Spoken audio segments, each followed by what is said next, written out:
Et bonjour à toutes et à tous et bienvenue dans cet épisode numéro 51 Je t'aime. Nous sommes ravis de vous retrouver après ce beau week-end pour le rugby bordelais avec la double victoire UBB et Lyon. Et il y a même les Girondins qui ont gagné, dis donc. Je suis évidemment avec mon professeur rugby. Salut Yann. Ça, mon Cyril? Bah écoute, ouais, ça va nickel. Et toi, t'as passé un bon week-end? Ouais, bah, ça fait trois week-ends cool, donc ça fait plaisir. On arrive à faire ce petit enchaînement là de 3 victoires, donc je suis bien moi. Ouais, et puis on s'enlève la pression, du coup, vu que là, pendant 2 week-ends, pas de top 14, donc on va pouvoir dormir tranquille. D'ailleurs, vous l'avez vu, le titre de cet épisode s'appelle Reçu 4 sur Castres. Merci à Roro et Rodolphe de Chouette Pâtisserie, les meilleurs choux de Bordeaux, qui nous a trouvé ce petit titre sympa. Il était en lutte avec Mieux vaut Tarn que jamais, proposé par Zébulon, mais l'audience a voté. Voilà, on accueille ce soir un invité qu'on avait déjà eu la joie de recevoir la saison passée et qui nous fait le plaisir de revenir cette saison. Monsieur Alexis de la page Amour du rugby. Comment ça va, Alexis? Bah ça va super et vous? Merci pour l'invitation et salut tout le monde. Bah, merci à toi de l'avoir accepté. On avait déjà passé un super moment avec toi la saison passée. C'était pendant les phases finales de Top 14, il me semble. C'était juste avant la demi-finale de Champions Cup. Donc Ah, bon, de Champions des Cup, beaux, ok, donc ça et commence à ouais, des remonter. bons souvenirs pour vous. Bah, des beaux souvenirs, t'es un peu notre petit porte-bonheur. Bah, même si, bon, là, du coup, bah, t'arrives sur un moment où on n'a pas nécessairement besoin de porte-bonheur, mais comme ça, on va pouvoir aussi parler un peu de l'équipe de France et des joueurs appelés avec toi. Je sais que t'as re-regardé le match aussi Castres UBB, donc on va pouvoir débriefer tout ça avec toi. Tu restes avec nous pendant tout l'épisode. D'ailleurs, on prépare un épisode FAQ pendant la trêve. Donc c'est un épisode où en gros on répond à vos questions. Donc n'hésitez pas à nous envoyer, que ce soit sur le podcast, l'UBB, enfin tout ce qui vous passe par la tête. Et si on a suffisamment de questions, on essaiera de faire ça peut-être la semaine prochaine ou la suivante. On prépare aussi un bilan du premier bloc de 9 matchs. Donc plein de choses dans les tuyaux pour vous faire patienter pendant que les joueurs et le staff sont en vacances. On vous rappelle qu'il est possible de nous aider financièrement grâce à la cagnotte Tipeee qui est disponible en description et que vous pouvez, et ça c'est gratuit, vous abonner et mettre des likes, commentaires sur toutes les plateformes et réseaux sociaux. Vous pouvez aller sur Spotify, Deezer, Apple Podcast, là où vous nous écoutez. Et au programme de cet épisode, donc, le débrief de cette précieuse victoire à Castres, un point sur le classement. À l'issue de ce bloc de 9 matchs, les actus du club avec les résultats des Lions et les joueurs appelés en équipe de France. C'est parti, bon épisode à tous. Quand tu gagnes, tu perds, bon évidemment il vaut mieux gagner le match. Mais qu'à la fin du match, putain, on a passé un bon moment quoi. Et ce samedi à 16h30, nos Bordelais se rendaient dans le Tarn pour y défier une équipe tarnaise un peu morose en ce début de saison, mais qui n'avait perdu que le match d'ouverture contre Pau à Pierre Fabre. Et tout a bien commencé pour l'UBB puisque on occupe le camp du CO et on est bien récompensé par la patte de Joey Carberry qui offre rapidement 6 points d'avance au Bordelot-Béglé. Mais avant la demi-heure de jeu, les Castrés vont se réveiller eux aussi avec un essai conclu par le pilier Guérois-Galisson. Mais juste avant la mi-temps, c'est le revenant, l'Albatros, Romain Buros, qui aplatit en coin et permet aux Girondins de repasser devant 13-7 à la mi-temps. Mais dès le retour des vestiaires, Huleux remet Castres dans l'avancée.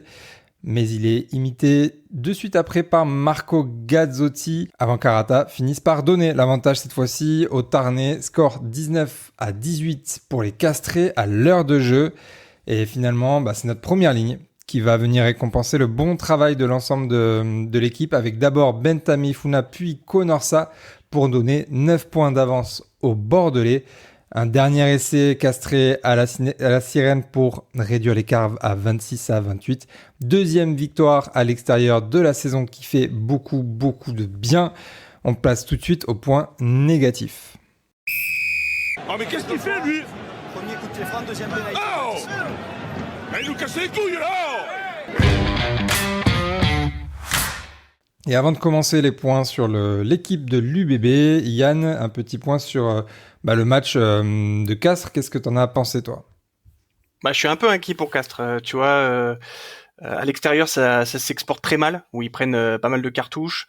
À domicile, c'était très très juste. Ils ont eu Ils ont perdu contre Pau chez eux première journée, et puis après contre le Racing, c'est un peu un miracle qui repasse devant. Et là, ils avaient fait l'impasse un peu à Clermont, donc ils ont ramené des cadres.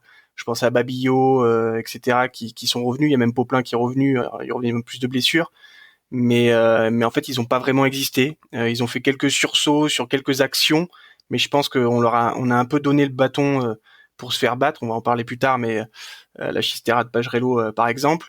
Mais globalement, il manque beaucoup trop de choses pour rivaliser. Tu sens qu'ils ont même pas la même efficience en attaque, où parfois il y avait des gros porteurs qui faisaient mal, et là tu vois l'absence par exemple d'un Papali. T'as heureusement qu'il y avait Tukino qui arrivait un peu à nous mettre à les mettre dans l'avancée. Mais ouais, il manque trop de choses, donc je suis un peu inquiet pour eux, parce que pour le coup, tu vois, le Stade Français, même avec une équipe mixte, ils auraient pu gagner là-bas. Ça veut dire que les équipes maintenant, elles vont cibler ce déplacement, parce que ça va être parmi les déplacements abordables, un peu comme Perpignan, Montauban, etc. Donc un peu inquiet pour ce Castres Olympique, quoi. Alexis, du coup, même avis que Yann? Ouais, vraiment, même avis que Yann, je suis inquiet pour cette équipe du CO, parce qu'on a la sensation qu'il y a quasiment pas de match référence pour cette équipe depuis le début de la saison, alors en fait, ils avancent avec un effectif, ils sont dans la continuité, et là, on retrouve pas, en fait, cette équipe du CO qui est quasiment intraitable à domicile, qui fait déjouer ses adversaires, etc. Peut-être le meilleur match qu'ils ont pu réaliser, c'est à Toulon, où ils se payent pas, et ils terminent avec une défaite. Et là, en fait, cette équipe, je la trouve vraiment trop stérile. Rien que la seconde période, il y a 70% d'occupation, donc c'est vraiment eux qui ont réussi à gagner le territoire contre Bordeaux. Et pour autant, il y a toujours une faute de main, un ballon tombé, une mauvaise passe, une touche qui est perdue. Et résultat, c'est trop compliqué dans des matchs qui sont serrés. Et quand tu reçois une équipe remaniée de Bordeaux-Bègles, l'objectif est clair pour le CO, c'est de gagner. On a entendu Sadourny après le match qui disait qu'il y avait du mieux, mais aujourd'hui on peut pas se satisfaire de ça quand on est le Castres Olympique et qu'on vise les 6 premières places. Après, le constat, quand on écoute Nathanaël Huleux juste après le match qui dit bah, je crois que c'est mental, on a un manque de confiance. Xavier Sardorny parle aussi de manque de confiance. Bah là, ça devient assez criant en fait, parce que parfois tu as besoin de cette confiance pour assurer le dernier geste, pour bien jouer ton 2 contre 1, etc. Et là, quand tu as un joueur plus un membre du staff qui te dit qu'il y a un problème de confiance, bah c'est que finalement ça va pas trop dans cette équipe. Et je pense que les absences, Yann parlait de Papali, effectivement il est très important, c'est un très gros porteur de balle, et l'absence aussi d'un Louis Lebrun qui est vraiment le chef d'orchestre de cette équipe manque beaucoup. Ouais, on en parlait avec Charles Elie la semaine dernière, supporter de Castres. C'est vrai qu'ils avaient frôlé la correctionnelle plusieurs fois cette saison, notamment contre le Racing à domicile. Même le Stade Français, il gagne de peu. C'est pour ça aussi que nous, on avait bon espoir quand même d'aller y faire un résultat. Et effectivement, dès qu'ils arrivaient à accélérer le jeu, il y avait toujours un petit scoring, une petite fève, un ballon perdu. Et c'est ça qui les a empêchés de prendre le score. Et nous, on est resté du coup dans le match jusqu'à l'heure de jeu. On a les avants qui ont fait le taf en fin de match. Et bon, ils arrivent à arracher le bonus défensif, mais je trouve que c'est assez anecdotique pour eux. Ils perdent de gros points au classement britannique, là où nous, on fait plutôt une bonne opération, sachant qu'ils avaient déjà perdu contre Pau pendant la première journée. Donc ouais, ça risque d'être une saison un peu dans le ventre mou, tu vois, entre Perpi, Montauban et la lutte pour le top 6. Est-ce qu'ils vont arriver à raccrocher le bon wagon? Ça risque d'être un peu long. Effectivement, il leur manque quand même des très bons joueurs, dont Louis Lebrun, qui était, selon moi, très bon quand il était venu à Chaban la saison passée. Et même t'as des joueurs, enfin, tu vois, Botitou, le début de match qu'il fait, il est cataclysmique, alors que c'est quand même un joueur normalement qui doit t'amener cette sérénité, qui doit te faire ses différences. Il a cette capacité de le faire, et il me fait 2 ans en avant qu'il fait jamais d'habitude. Donc tu vois, il y a peut-être un problème, effectivement. Alexis parlait de mental, effectivement, c'est une possibilité, hein, parce que tu sens quand même un manque de confiance cruel dans cette équipe, quoi. Et puis c'est aussi une équipe qui réussit quand même bien à Bordeaux, parce que déjà l'année dernière vous avez été gagné là-bas, avec aussi une équipe remaniée, notamment la charnière de mémoire, c'était Lesgourg et Joey Carberry qui étaient déjà titulaires. Mais par contre, on avait quand même une équipe beaucoup plus... parce qu'il y avait quand même Oui. du Moefana, il y avait du Penaud, il y avait Coleman. Là, il nous manquait encore ces joueurs-là, à la différence de l'année dernière. C'est vraiment je trouve encore plus inquiétant que l'année dernière, finalement. C'est clair. Mais effectivement, ouais, on avait réussi un bon coup là-bas. Bon, ça faisait partie des 5-6 matchs qu'on avait gagnés à l'extérieur, mais c'est une équipe qui nous réussit plutôt bien récemment. Pour commencer, les points un peu d'amélioration côté UBB, Yann, tu mettrais quoi déjà en premier? Je sais que tu as mentionné du coup un peu la précipitation de Pajrello sur un essai castré. Est-ce que c'est ça que tu retiendras en premier? Ouais, parce qu'en fait, je trouve qu'on s'est mis un peu le feu alors que le match, on le maîtrisait en conquête, dans la défense, enfin dans toutes les phases de rec qu'on va parler dans les points positifs. On faisait le match vraiment costaud pour un match à l'extérieur, et je trouve qu'on s'est mis dans la difficulté par 2 points. Il y a justement cette précipitation, tu vois, on domine cette mêlée, on éjecte un peu le ballon à l'arrache, et puis Pajrello fait ce Chistera, il y a Carbery fait aussi une passe volleyée. Enfin voilà, on prend cet essai qui n'a pas lieu d'être. Et puis après l'autre point aussi, qui le fait qu'on n'a pas tué le match, parce que on n'a pas eu la réussite au pied. En première mi-temps, Carbery fait un match à 100%, et après on loupe 6 points au pied, ce qui fait que le score n'est pas tué alors que il aurait dû être. Et donc c'est un peu les 2 points que je vois. Voilà, c'est le fait qu'on a manqué de cette maîtrise qui nous aurait permis en fait de jamais trembler, même si on n'a pas tremblé très longtemps, parce qu'après à chaque fois qu'il marquait, on arrivait à remarquer derrière. Donc j'étais pas très inquiet très longtemps, quoi. Moi, c'est au niveau de la conquête. En fait, je trouve qu'il y a encore moyen de faire mieux. Je crois que c'est 80% de touches réussies pour l'UBB. Il y a encore de la marge de progression. Je vois une touche avec un lancer qui touche personne. Je sais pas si c'est un manque de compréhension entre le bloc de saut et Maxime Lamotte, mais en tout cas, c'est une munition qui est perdue un petit peu trop facilement. Il y a eu beaucoup de bras cassés qui ont été sifflés. Après, on a vu que quand il y a eu l'entrée de Bentame Ifuna, forcément, c'est venu caler cette mêlée, et derrière, il y a une pénalité qui a été récupérée où vraiment l'UBB a réussi à prendre le dessus sur Castres. Mais je trouve que ce paquet d'avant, après, il manquait encore des joueurs, mais il y a cette capacité, on va dire, sur la touche et sur la mêlée, d'encore faire mieux. Tu vois, c'est marrant parce que moi c'est clairement dans les points positifs. Tu vois, le pack globalement, bon, on en parlera après, mais c'est vrai que c'est plutôt un élément où je suis satisfait, parce que même les bras cassés à chaque fois, alors c'est beaucoup à l'entrée de Big Ben. Bon, déjà ça faisait longtemps qu'il n'avait pas fait de mêlée, et j'avais plus l'impression que c'était le pilier gauche de Castres en fait qui refusait l'entrée. Plus que Big Ben qui poussait avant. Et d'ailleurs, on l'a vu, hein, quand une fois qu'il y a eu l'introduction, le pilier gauche s'est fait clairement enfoncer. Donc moi, pour moi, la conquête, on était plutôt bien. Alors après, effectivement, on a des points sur nos touches où parfois on a eu la même chose avec Barlow la semaine dernière contre Bayonne, où on a loupé un bloc, mais c'est quand même un secteur où je suis extrêmement satisfait. Je crois qu'on fait partie des meilleures touches sur nos lancers, même en mêlée, on a réussi à stabiliser ça, notamment avec les performances de Sadi et Big Ben qui sont bien, et surtout on fait un gros match en contre de touche. Donc bon, ça, peut-être qu'on va l'évoquer après dans les points positifs, mais la conquête, moi, je suis plutôt satisfait. J'avais un peu peur du retour de Collier, qui est un joueur qui est très performant, et finalement, alors il a réussi à gêner un peu Perchaud, qui s'est fait pas mal pénaliser parce que c'est encore un jeune pilier, et il s'est fait attraper le coude et il n'arrive pas à réagir sur ça. Il faudrait qu'il soit un peu meilleur. Il est pas assez solide pour contrer ce genre de pilier qui est expérimenté, mais je suis quand même plutôt satisfait de la conquête. Ouais, enfin, juste sur la conquête, c'est vrai que typiquement en touche, selon moi, il faut séparer un peu tes touches à toi et les touches que tu comptes. Là où je trouve qu'on est vraiment ultra performant contre, mais effectivement, pour rejoindre Alexis, peut-être qu'il y a de l'amélioration à trouver sur nos touches à nous, où effectivement, il y a encore certains lancers où tu sens qu'il y a une incompréhension et que on manque de communication et de cohésion. Pour rebondir là-dessus, si on regarde strictement les stats, il y a, je crois, donc c'est 80% de touches réussies pour l'UBB, et Castres, finalement, même s'il y a ces ballons volés, comme ils ont eu beaucoup plus de lancers, mais finalement, Castres a quand même plus de pourcentage de touches réussies. Je crois qu'ils sont à 83 ou 86% de touches réussies. Et vraiment, sur la mêlée, je fais le distinguo entre, effectivement, je vais couper en deux avec l'apport du banc, parce que sur la première mi-temps, je trouve que Perchaud est effectivement mis en difficulté par Will Collier, qui, on le sait, est un gros pilier de mêlée.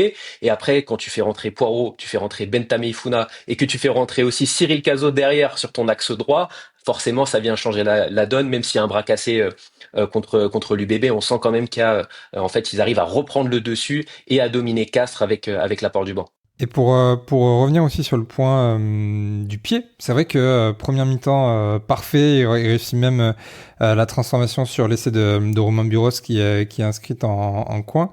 Et du coup le néant sur cette deuxième mi-temps, peut-être un manque de rythme, parce qu'il y avait des coups de pied qui étaient pas si durs, compliqués que ça, mais c'est un mal un peu récurrent, à part contre Bayonne où on a eu Max Lucu qui était ultra précis. C'est vrai que on galère un peu face aux perches. De toute façon, l'année dernière, c'était ça, hein, il y a eu qu'en finale où on avait eu besoin d'avoir un pourcentage de réussite optimale pour rester dans le match.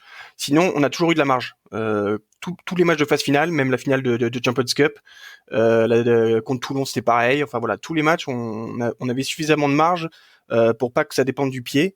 Là, c'était pareil aussi ce week-end. Hein. Finalement, les 6 points, vu qu'on a remarqué tout de suite avec Big Ben et Konorsa, finalement, on l'a pas trop vu et donc ça n'a pas eu d'incidence parce qu'après ils reviennent, mais ils marquent après les 80e minutes. Donc on n'a pas eu besoin de ces points, mais effectivement, c'est toujours ce qu'on se dit. Au bout d'un moment, on n'aura pas cette marge, donc il faut qu'on arrive à trouver ce buteur récurrent. Bon, avec Max, je suis quand même moins inquiet.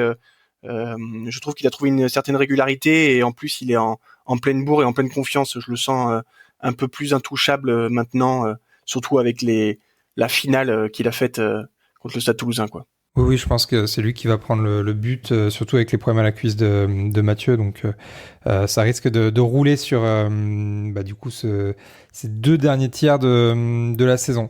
Je crois que tu avais un petit mot sur les petites montées de Salesi Rayassi en défense, Yann. Ouais, effectivement, Rayassi, alors autant en attaque, on en parlera tout à l'heure, c'était très bien.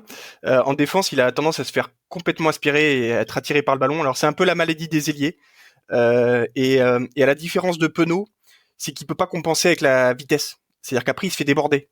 Et 2 fois, il se fait prendre. Heureusement, il y a Van Rensburg qui revient. Alors d'ailleurs, je sais pas comment Van Rensburg qui fait 110 bars arrive à revenir en travers. Et heureusement qu'il y arrive. Mais attention, parce qu'avec des 13 ou des ailiers ou des 15 qui s'intercalent entre le 13 et le 14 et qui vont plus rapidement, je sais pas moi, un Capozzo ou quelque chose comme ça finit entre les barres, quoi. Parce qu'après, c'est un 2 contre 1 à jouer avec le 15 et on est mort. Donc, et il se fait avoir vraiment 2 fois assez facilement. Donc attention parce que ça peut vraiment nous porter préjudice par la suite, surtout à l'extérieur. Et puis après, le dernier point négatif, c'est les petits bobos. On a vu que Gazzotti avait de la glace sur la cheville. Pagerello, pareil, boitait un peu. Donc on verra la reprise. Je crois que c'est le 13 novembre qu'ils reprennent. Donc à voir quand ils reprendront, faire un petit état des lieux, en espérant. C'est vrai que la fin de ce bloc est très important. Là, les petites vacances, ça va faire du bien à tout le monde. Donc voilà, il faudra compter les bobos à la rentrée pour voir quelle équipe on va pouvoir envoyer contre Pau, quoi. Ouais, et puis enfin, c'est vrai que, mais je crois que Pagerello il rentre pas à un moment donné en toute fin de match, je sais plus. Mais peut-être. Mais c'est vrai que à Connor aussi qui est sorti parce que Lamotte rentre sur la fin du match. Donc tu vois, il y a des trucs comme ça, donc à voir ce qu'ils ont eu, quoi. Ouais, après on se dit qu'il y a 2 week-ends sans match et effectivement dans 10 jours on fera le point. A priori, il n'y a pas non plus de grosses blessures ou en tout cas d'absence longue durée. Je pense que cette trêve arrive à point nommé. C'est tout pour les points d'amélioration. À part si tu as des choses, Alexis, à rajouter. Non, plutôt après ce que j'ai, moi, c'est plutôt du positif. C'est une très bonne nouvelle, une très bonne transition pour passer du coup au point positif.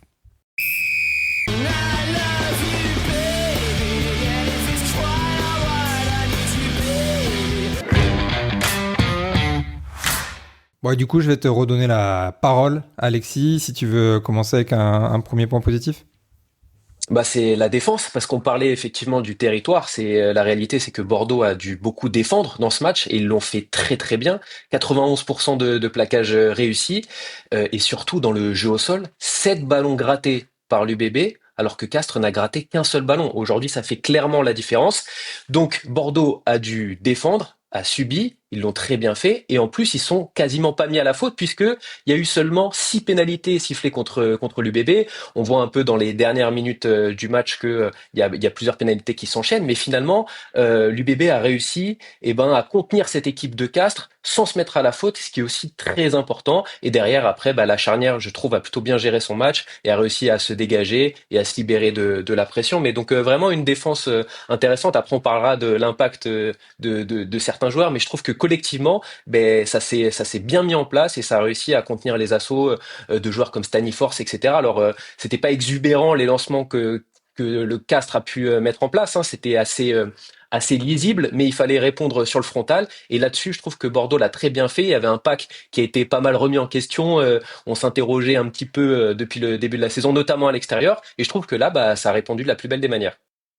Ouais, ben tu vois, t'as fait le résumé en fait des points qui sont clés pour faire gagner, pour gagner l'extérieur, hein, tout simplement. Hein. Être une grosse défense, ne pas prendre de pénalités. Donc 6 pénalités, c'est vrai que c'est très très peu et en plus on les a enchaînées sur la fin. Et après un gros combat au sol. Et en fait, c'est vrai qu'on peut pas parler de ce combat au sol sans évoquer des joueurs qui sont revenus, quoi. Et notamment Retière, qui est juste monstrueux dans ce secteur-là. Et puis aussi notre Big Ben. Donc là, t'as 2 joueurs. Je pense que c'est quasiment tous les ballons qu'on a grattés, c'est ces 2 joueurs. Et tu vois le ce mec Retière nous a vraiment manqué dans des matchs à l'extérieur comme au Stade Français ou au Racing, où tu vois il a cette notion de combat, il va gratter au sol, le laisser qui est refusé, tu vois qu'il va comme un mort de faim en fait pour récupérer ce ballon, toujours aussi solide en défense. Vraiment ce joueur est extrêmement important, que ce soit sur le terrain, sur le banc en 6+2. Son retour nous fait vraiment vraiment vraiment beaucoup de bien. Et puis Big Ben, on connaît la machine dans le secteur du combat, et c'est vrai qu'il arrive toujours à se déplacer. Moi, je suis fasciné par cette capacité à se déplacer alors qu'il fait 150 bars. Comment il arrive à se baisser pour gratter les ballons, et puis dès qu'il met ses patounes dessus, accroche-toi, c'est impossible de lui enlever. Et il a gratté 2 ballons. Il aurait pu être récompensé sur un troisième, parce que je trouve que ses attitudes étaient plutôt positives. Rousselet a un peu hésité, ça s'est joué à 50-50, je pense.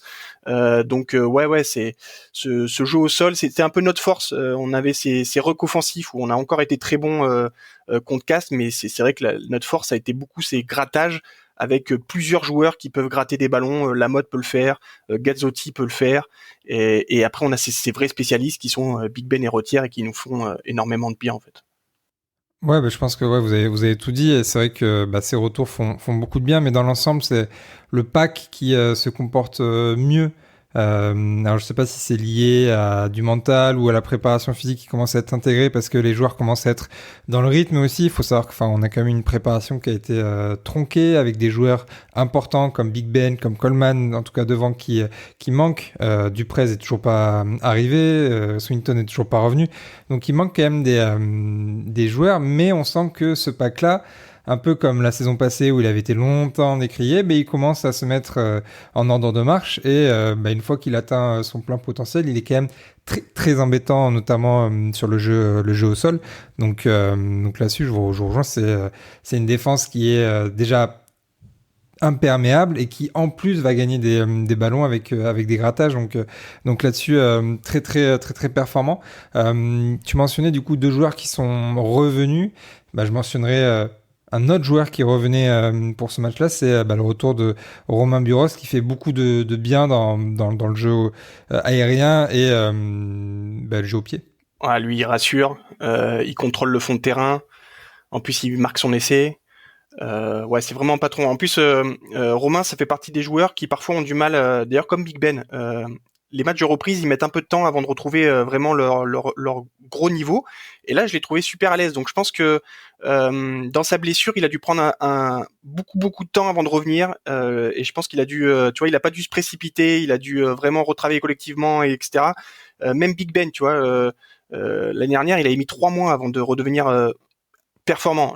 Bon, après il faut voir dans la continuité, hein, c'est peut-être mais tu vois, ça fait deux entrées qui sont quand même plutôt bonnes, et c'est vrai que Romain, ouais, c'est le patron. Et là tu vois en fait pareil, ça fait partie des joueurs comme Rottière qui nous ont clairement manqué à l'extérieur, parce qu'en fait, tous ces ballons hauts et tout ce fond de terrain, en fait, ils te le sécurisent. On voit pas toutes les courses parce que quand on n'est pas au stade ou qu'on n'a pas des plans larges, mais Chan et Yon, ils y étaient pas en fait dans cette couverture, donc on prenait soit des 50-22, soit on reculait.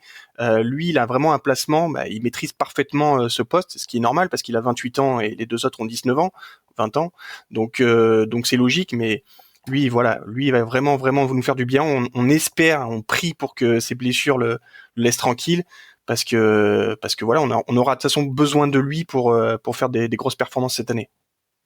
Pour rebondir sur Burros, effectivement, il y a aussi ce qu'on voit pas, en fait, c'est qu'il apporte énormément de confiance à son équipe, à son triangle arrière, et de par son expérience, il va pas hésiter aussi à replacer des mecs qui sont pas forcément bien positionnés, etc. Donc ouais, Burros, c'est vraiment une valeur ajoutée exceptionnelle pour cette équipe.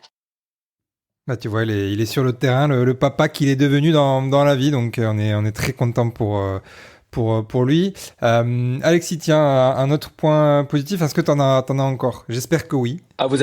Oui, vous avez cité des joueurs qui reviennent. Moi, j'en ai un qui est là depuis le début de la saison, c'est Marco Gazzotti. Je trouve qu'il a été partout, offensivement, défensivement. Offensivement déjà, 14 courses, donc ça a été le plus gros porteur de balle de cette équipe de Bordeaux. Il a été très bon en défense aussi, 100% de plaquage réussi. Il y a aussi cet essai qui vient sauver avec Arata qui perce et il arrive à le récupérer Arata qui est lancé à 5 mètres de la ligne, c'est vraiment pas facile. Donc il réussit à le récupérer, très important là, c'est quasiment 7 points de sauver. Et aussi défensivement, c'était lui souvent qui allait jouer les duels avec Staniforce qui arrivait aussi lancer pleine balle. On sait qu'il est très épais, très costaud, très important pour le CO, et justement il a réussi à bien le contenir, et il a symbolisé en fait cette défense qui a pris le dessus sur le CO. Donc vraiment j'ai énormément aimé le match de Gazzotti. En plus ça s'est aussi symbolisé par son essai qu'il a marqué en puissance, et aussi je rajouterais, il a même un ballon qu'il a été récupéré en touche, un ballon volé. Donc vraiment un match très complet de sa part et content pour lui. Ouais, c'est vraiment un joueur impressionnant parce qu'on rappelle son âge, hein, il a que 21 ans et ça devient déjà un cadre un peu de l'effectif, hein, mine de rien, parce je pense que maintenant Yannick Bru le coche donc dans les 23 sûrs, que ce soit titulaire ou sur le banc, parce qu'il peut amener cette polyvalence 6-8. Et c'est vrai qu'il là où il m'impressionne, c'est que il est de plus en plus sudaf dans son jeu, notamment dans la gestion des collisions. C'est vrai que 2 fois il m'attrape Staniforce, il arrive à me le retourner, c'était assez impressionnant. Là où il faut encore qu'il s'améliore, mais j'ai pas de doute, c'est dans la continuité parfois du jeu ou pour passer les bras, etc. Mais c'est vrai qu'il est tout simplement impressionnant. Et s'il commence à sauter en touche, parce que bon, parfois c'est un peu une difficulté pour lui l'alignement, mais il a la capacité de bien jumper. Il faut juste qu'il arrive à piger les lancements adverses. Mais c'est vrai que c'est un match très très complet de notre jeune joueur et je suis très content, quoi. Très content parce que c'est vraiment un très beau joueur, quoi. Et surtout, il est très important à ce poste de numéro 8 quand on sait qu'on a un Duprez qui traîne un petit peu avec sa blessure, et Willis prendra le temps d'arriver, mais donc pour l'instant, il a un rôle important en numéro 8. Grave. Et en plus, on a notre 8 que moi je veux voir jouer depuis qu'il y avait longtemps qui est blessé. Oui, il va arriver ton Elijah Ipsayen un jour, t'inquiète pas, il prend son temps. Apparemment, il est blessé jusqu'en janvier maintenant, donc il va arriver petit à petit. Non, mais en tout cas, c'est heureusement qu'il est là. Voilà, c'est ce qu'il faut dire, parce que voilà, il va même falloir un peu le gérer, parce que forcément, on n'a pas beaucoup de 8 de ce niveau-là, donc et vu les matchs qui vont arriver, notamment avec la Champions Cup, etc., donc il va falloir bien le gérer, ce joueur, parce que si on le perd lui, on va vraiment être dans le caca à ce poste, quoi. Ouais, c'est vrai que troisième ligne, on a un peu de casse. Donc effectivement, ce serait bien que lui reste, surtout dans son profil qui nous manque un petit peu en ce moment. Moi, j'avais des joueurs un peu de rotation qui arrivent un petit peu là à montrer de belles choses et qui ont mis un peu de temps à lancer leur saison. Je pense à donc Salezir Ayassi qu'on a mentionné sur sa défense, mais je trouve qu'offensivement, il commence à apporter un peu ce grain de folie qu'on attend de lui, et ce profil qui nous manquait un peu sur les matchs à l'extérieur la saison passée. Joey Carberry aussi qui c'est que son deuxième match titulaire cette saison, donc lui aussi il met un peu de temps à trouver une vitesse de croisière. Il était un peu blessé, il me semble, sur les premières semaines de saison.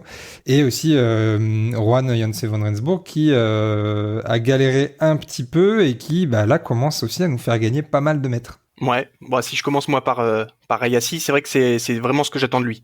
Autant il faut qu'il s'améliore en défense, mais on l'avait recruté parce qu'il faut faire reposer notamment Louis ou Damien, et il faut qu'il ait cette faculté d'être un facteur X, et donc sur une demi-action traverser le terrain. Et en fait, il a réussi à le faire avec ce ballon récupéré au niveau du ruck, et mettre dans l'avancée pour ensuite, je crois que c'est l'essai de Gazzotti, ça vient de là.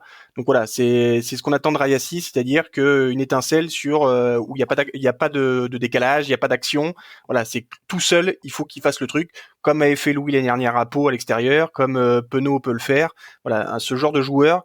Parce que forcément, pendant les doublons, pendant les vrais doublons, pendant les faux doublons, nos deux facteurs X aux ailes ne seront pas là, donc il faut qu'ils soient présents et qu'ils puissent un peu nous éclairer sur ça, quoi. Et là où il est vraiment capable de faire la différence à tout moment, c'est notamment sur sa capacité à passer les bras. L'année dernière avec Vannes, il était dans le top 3 des joueurs qui faisaient le plus de passes après contact. Et là, on le voit, il a vraiment cette attitude à chaque fois d'essayer de passer les bras. Et donc, souvent, ça implique qu'il y ait un plaqueur bas plus un plaqueur haut pour l'empêcher de passer les bras. Donc, ça monopolise la défense et derrière, ça peut libérer des espaces. Donc, ouais, c'est un joueur qui peut vraiment faire la différence dans un match. Exactement. Moi, je suis tout à fait d'accord. Et puis après, t'as évoqué la charnière aussi, ouais. La charnière, c'est voilà, elle était pas mal décriée. Franchement, ils ont fait un match de costaud, pas d'erreur. Alors il y a eu ce petit truc sur l'essai de Castres, mais globalement, ils ont été très propres. Carberry dans la conduite du jeu, ça a été pas trop mal. Il y a ces petites passes au pied, dommage pour Cameron. Je pense que c'est Cameron qui est un peu trop loin. Et puis surtout, ce que j'aime bien avec Carberry, et ça on le voit pas trop, c'est qu'il s'envoie quand même en défense. À un moment, il me rattrape Babillot, il arrive il y a eu l'essai juste après, hein, mais il va s'engager, il s'engage physiquement quand même, ce qui est extrêmement important, surtout à l'extérieur. Donc ça, je suis très content. Et puis Pagerello, pareil, parfois lui son problème, c'est qu'il veut trop tout faire, trop. Et du coup parfois il s'emballe et il faut qu'il arrive à gérer un peu ses prises de décision, et là c'était plutôt pas mal, tu vois. Son petit côté qu'il fait tout seul, tu vois, il a fait qu'une fois, donc ça c'est intéressant. Je l'ai trouvé beaucoup plus régulier. Déjà contre Perpignan c'était beaucoup mieux, donc ça c'est super, une super bonne nouvelle. C'est de l'expérience qu'on va avoir pour plus tard, parce que c'est en février-mars qu'on aura forcément besoin d'eau, quoi. Ouais, c'est vrai que Pagerello, son petit côté foufou qui veut tout jouer, on l'avait vu contre Bayonne, ou même à la dernière minute, il essaye de jouer au pied, et puis finalement en fait ça amène à l'essai de Tibérien. Là, il a utilisé plus avec parcimonie, plus dans la gestion, et du coup à meilleur escient, donc c'est vrai que c'était très bien. Et pour revenir sur Carberry, c'est vrai qu'en défense, il a tendance à mettre son corps en opposition, parce que le pauvre, c'est pas forcément évident avec son gabarit face à des troisième lattes. Moi, il y a juste des fois où j'ai un peu de mal avec ces passes à plat, où des fois j'ai un peu l'impression qu'il t'envoie des mecs alors des fois en fait il va trouver les gars dans les intervalles, et ça peut faire des grosses différences. Par contre, j'ai le souvenir, je crois que c'est un Van Rensburg où en gros il fait ses passes à plat, sauf que la défense anticipe, et puis t'as à peine le temps de recevoir la balle que tu te prends une cartouche du mec en face. Moi, c'est un peu ce côté-là qui dérange entre guillemets, mais c'est vrai que une fois sur deux c'est bien senti, et ça fait des belles différences avec des joueurs dans les intervalles. Donc match plutôt propre, même si effectivement il y a un jeu au pied qui pas super bien senti, et une ou deux passes où c'est vrai que tu te dis pourquoi il a fait là alors qu'il peut jouer un peu plus prudemment, mais sinon ouais, je suis assez d'accord avec toi sur la charnière. Pareil, je vous rejoins, hein. Je trouve un très bon match de la charnière qui a réussi à gérer temps fort, temps faible. Et puis un Carberry qui a été énormément critiqué, notamment par les Bordelais, parce il a pu rater quelques matchs. Mais là, il a été très propre. Vous l'avez dit en défense, hein, je crois que c'est il a réussi ses 7 plaquages. Et tu sais que c'est pas facile quand t'es numéro 10, parce que tu prends la pression de joueurs lancés qui t'agressent très fort. Et là-dessus, il a su répondre présent. En face, pour le numéro 10 Poplin de Castres, c'était plus compliqué, hein. Je crois que c'est 1 sur 4 au au plaquage. Donc on voit vraiment la différence et l'impact que ça peut avoir. Dans son jeu au pied, il a réussi à trouver de la distance. Il y a un moment, il aurait pu se faire intercepter. Finalement, c'était une pénalité. Ça s'est joué à pas grand-chose. Mais je trouve qu'il a vraiment bien animé. Il a réussi à mettre les joueurs dans les bonnes intervalles, etc. Et content pour lui parce que quand t'es joueur, c'est pas facile de lire un petit peu toutes les critiques parfois qui sont un peu abusées ou un peu trop poussées à l'extrême. Donc content pour lui. À mon avis, ça a dû lui faire du bien et ça va sûrement lui amener de la confiance pour la suite. Ouais, bah moi, complètement. Enfin, c'est vraiment quelque chose que je trouve super important et que on essaie de rappeler assez régulièrement. C'est vrai que quand on est supporter d'un club et qu'on réagit à tous les posts postés par l'UBB, par exemple, quand un joueur fait un mauvais match, je pense que le joueur le sait. C'est pas la peine d'aller commenter tous les posts du club pour dire que tel ou tel joueur sont mauvais ou méritent de partir ou qui n'ont rien à faire à l'UBB. Au contraire, moi je suis assez persuadé que essayer d'envoyer des messages de soutien pour donner confiance aux gars, mine de rien, même si vous n'avez pas forcément de réponse, même si ça paraît un peu anodin, en fait ça participe à ce qu'un joueur soit plus libéré sur le terrain, d'autant plus quand tu joues 10 et que tu dois animer une équipe, que tu as le jeu au pied à gérer. Enfin, si t'es pas en confiance, tu peux être sûr et certain que tu vas faire un mauvais match. Donc voilà, c'est de nouveau un petit appel à tous les haters de ce bon vieux Joey. Mais en tout cas, on espère que cette prestation va lancer sa saison et mettre un peu d'eau dans le vin de ses détracteurs. Ouais, juste pour rajouter, et voilà, même s'il est pas seul, encore une victoire avec Carberry en 10 à l'extérieur, quoi. Voilà. Ouais, il on doit être à la 7. On doit être à la 7e. Et encore une victoire à Castres. Ouais, avec Carberry. Ouais, donc, il va peut-être jouer là-bas l'an prochain, vu qu'il risque de partir. C'est pareil, il cherche des 10, hein. Il cherche des 10 à Castres, hein, donc bon. Ce serait bien pour lui, même si je crois qu'il est plutôt annoncé pour un retour en Irlande. Mais c'est vrai que la saison dernière, c'était 5 victoires avec Joey Carberry en 10 titulaires, en comptant Van où il joue 70 minutes, parce que Jalibert s'est blessé au bout de 10 minutes. Donc voilà, il faut relativiser aussi. Il a quand même été un artisan de la bonne saison la saison dernière, même si il n'a pas un jeu très flamboyant. Au moins, il assure et il fait la maille, comme on dit. J'avais mentionné aussi Rouen, Janse van Rensburg, qui était un peu en demi-teinte sur ce début de saison. Là, il commence à prendre ses marques. Ouais, offensivement, très cool. On a retrouvé un peu le facilitateur de jeu, c'est-à-dire je fais une passe et je vais péter et j'avance. Donc ça c'est pareil, hein, à l'extérieur c'est des trucs hyper utiles en fait, parce que t'as pas besoin de faire 100 000 stratégies feintes. Bon tu vas me faire péter Van Rensburg dans le pot plein et puis ça avance de 10-15 mètres, ça casse des plaquages. Par contre, je pense que je vais relancer un peu ma pétition comme j'avais fait avec Yoram Moefana. Donc il faut voir avec alors c'est Coligny, hein, l'entraîneur des contacts, mais il faut vraiment qu'il arrive à se baisser sur les plaquages, parce que dès qu'il prend haut les mecs, il lâche. Alors soit il fait juste des mouvements de bras, soit carrément il explose. Alors ça c'est assez rare, mais c'est déjà arrivé sur pas mal de joueurs. Donc il faut qu'il arrive à baisser son centre de gravité et aller me chercher les jambes en fait, parce que vu les cuisseaux qu'il a, comme Moefana, il pourrait mettre des gros timbres. D'ailleurs c'est ce qu'il a fait. À un moment il a baissé un peu sa ligne de plaquage et bizarrement en fait il a fait reculer son adversaire. Donc j'espère qu'il va penser à faire ça, parce que mine de rien ça reste un centre qui loupe pas mal de plaquage. On le voit peut-être pas, mais finalement il concède énormément de plaquages ratés, etc. Donc attention, ce serait bien que tu baisses ta ligne de plaquage et que tu mettras des cartouches. Pour te rejoindre là-dessus, effectivement, c'est Tukino qui vient mettre le 8 castré qui vient mettre un cul à Van Rensburg.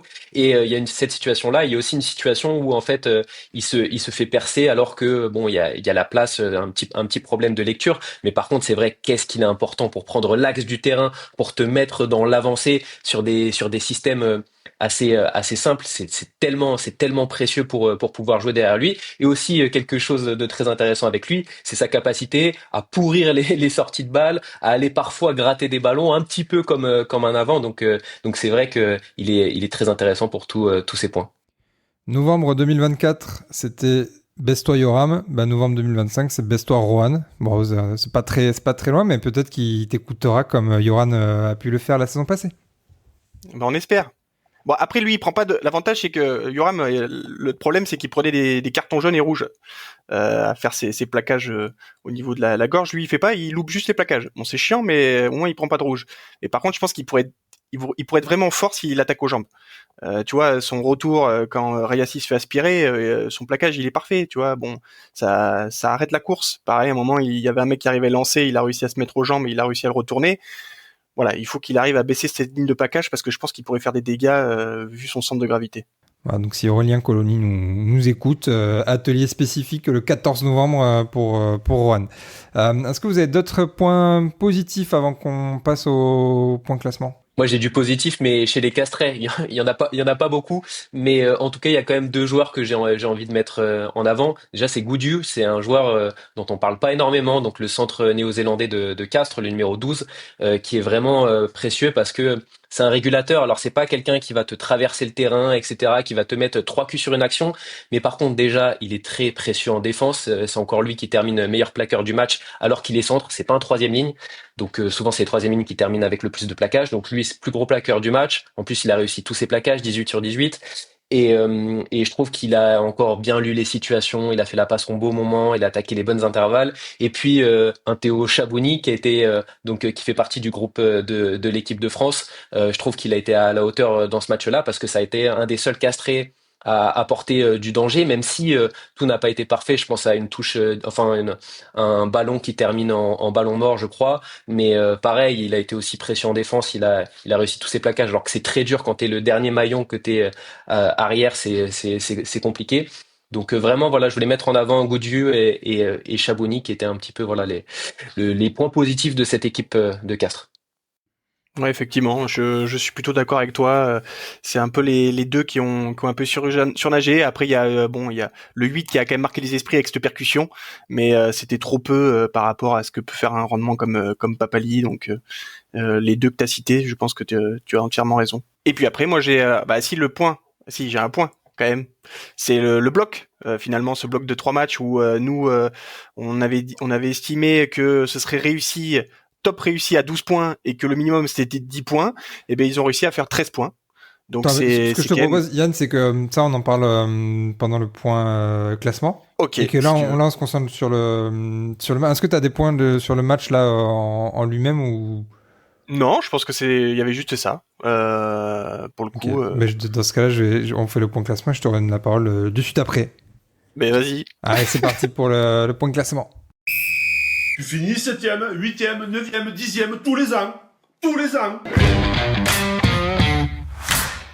Et au classement général de ce top 14, l'UBB remonte à la 3e place avec 27 points derrière la section paloise qui a 28 points et le Stade Toulousain 29 points. Derrière nous, il y a du Bayonne avec 26 points, Stade Français et La Rochelle avec 25 points, sachant que La Rochelle a un match en moins, tout comme Toulon qui est 7e avec 24e point. Et en fait, c'est Castres qui fait vraiment la mauvaise opération du jour, qui redescend à la 10e place avec 20 points. Mais si on regarde le classement britannique, ce qui est peut-être le plus intéressant sur les matchs impairs, vu qu'on a disputé 9 rencontres, c'est que l'UBB est seul en tête avec 8 points, enfin en tout cas 2 victoires à l'extérieur. C'est la seule équipe de top 14 qui a fait 2 victoires à l'extérieur, ou en tout cas qui n'a pas perdu à domicile. Donc derrière, on a un wagon avec du Pau, Toulon, Toulouse, Bayonne, etc. En gros, tout le premier wagon de tête, et c'est finalement Castres qui fait la mauvaise opération parce qu'ils ont une victoire à l'extérieur, mais ils ont deux défaites à domicile, donc ils sont dans le négatif. Et je crois que c'est Clermont qui a aussi gagné à l'extérieur à Montpellier, il me semble, qui fait du coup un bond en avant parce qu'ils avaient déjà une défaite à domicile contre Toulouse en première journée. Mais en tout cas, c'est un bloc, et du coup Yann, je vais te redonner la parole sur ce bloc-là, qui partait pas forcément très bien, en tout cas à l'extérieur, où on a eu beaucoup d'inquiets, on va dire, parmi les supporters bordelais, mais finalement, malgré une prépa tronquée, malgré une quinzaine d'absents, dont beaucoup de cadres, finalement on se retrouve quand même dans la locomotive de tête, on va dire. Ouais, on aurait pu avoir une saison galère, et c'est vrai que ce bloc de 3 matchs, nous a rebasculé dans le haut tableau. Je crois qu'il y a que La Rochelle, bon, s'il gagne à Toulon la semaine prochaine, qui peut repasser devant. Mais effectivement, ouais, ce bloc il est vraiment ultra positif parce que bon, quand on avait fait nos pronostics, on avait dit voilà, l'objectif, je pense que c'est 12 points, donc 3 victoires, et avec un objectif minimum de 10 points. Donc après, tu les répartis. Vas-y, dis-moi. Pour préciser, c'était sur les 3 derniers matchs du bloc, donc il s'agissait de Perpignan, Bayonne et Castres. Voilà, effectivement, avec 2 déplacements, mais contre 2 équipes qui sont pas forcément les mieux classées. Et donc voilà, on avait dit 12 points, je pense que c'est l'objectif, 10 points le minimum, et finalement on a réussi à faire 13 points, donc vraiment un bloc ultra positif qui nous permet de basculer vraiment avant le retour. Tout le monde, c'est toujours pareil. Bon, il y aura ce match contre Pau qui va être aussi extrêmement important, mais après tu auras le retour de toutes tes forces vives. Donc forcément, tu vas pouvoir débuter la saison, cette saison de Champions Cup et la suite de la saison de Top 14 vraiment très confiant. Je pense que le staff était peut-être un peu inquiet de ces différents blocs parce que c'est vrai que ça peut vite basculer à une saison galère.